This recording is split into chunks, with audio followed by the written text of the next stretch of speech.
Bonjour. Au cours des prochaines minutes, je vais vous parler du principe de fonctionnement de la VPC, ventilation en pression assistée contrôlée. On peut classer les modes ventilatoires en fonction de l'interaction existant ou n'existant pas entre le patient et le ventilateur. Un mode ventilatoire peut être purement contrôlé, purement assisté ou assisté contrôlé.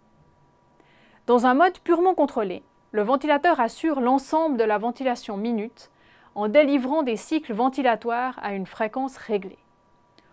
Aucun cycle n'est déclenché par le patient et il ne peut donc pas y avoir de problème d'interaction patient-ventilateur. Dans un mode contrôlé, la transition entre inspiration et expiration se fait sur la base d'une consigne de temps. En pratique, la plupart des ventilateurs n'ont pas de mode contrôlé pur, mais des modes assistés contrôlés.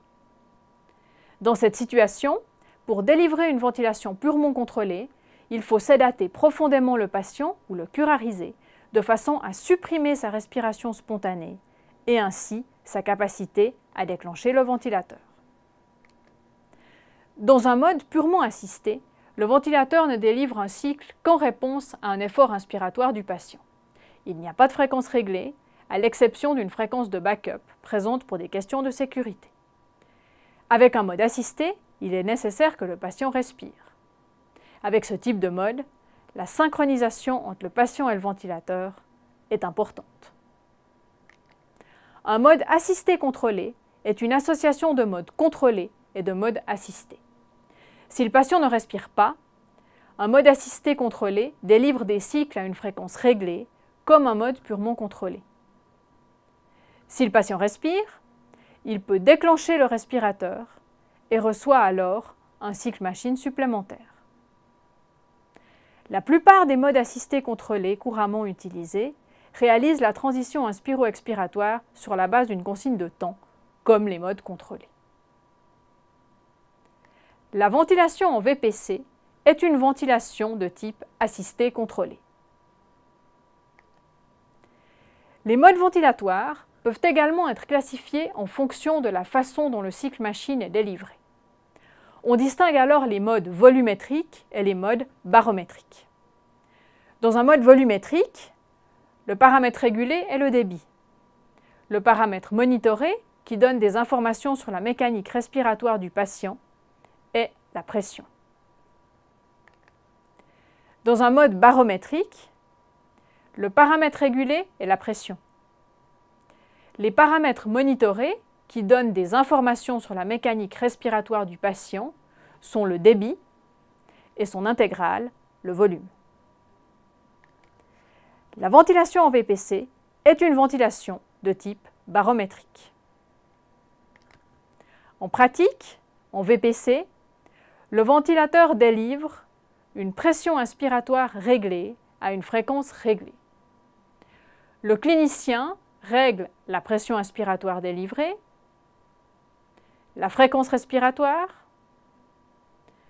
le rapport I/E ou le temps inspiratoire,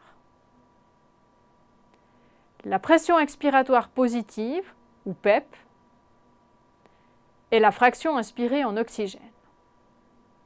Il peut également régler la vitesse de pressurisation, appelée pente de pressurisation.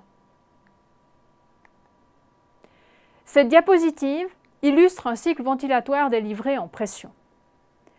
Nous constatons que la pression inspiratoire, paramètre régulé, est constante au cours de l'inspiration. Nous constatons également que dans les modes en pression, le débit inspiratoire a un aspect décélérant avec une valeur maximale au début de la phase inspiratoire. En théorie, les modes barométriques, dont le VPC, devraient permettre de limiter le risque de survenue de barotraumatisme. Il convient cependant d'être attentif aux volumes courants, qui peuvent être élevés ou, au contraire, peuvent chuter rapidement en cas de modification de la mécanique respiratoire. À noter que le monitorage des volumes courants est compliqué en pratique par le fait que plusieurs ventilateurs du marché ont une alarme de ventilation minute, mais pas de volume courant. Il est par ailleurs important de noter que pour des niveaux d'assistance comparables, il n'y a pas d'avantage démontré à ventiler en VPC ou en VAC, volume assisté contrôlé. Il n'y a en effet pas de différence en termes de gaz du sang, de travail respiratoire, de stabilité hémodynamique, de durée de séjour en réanimation ou de mortalité.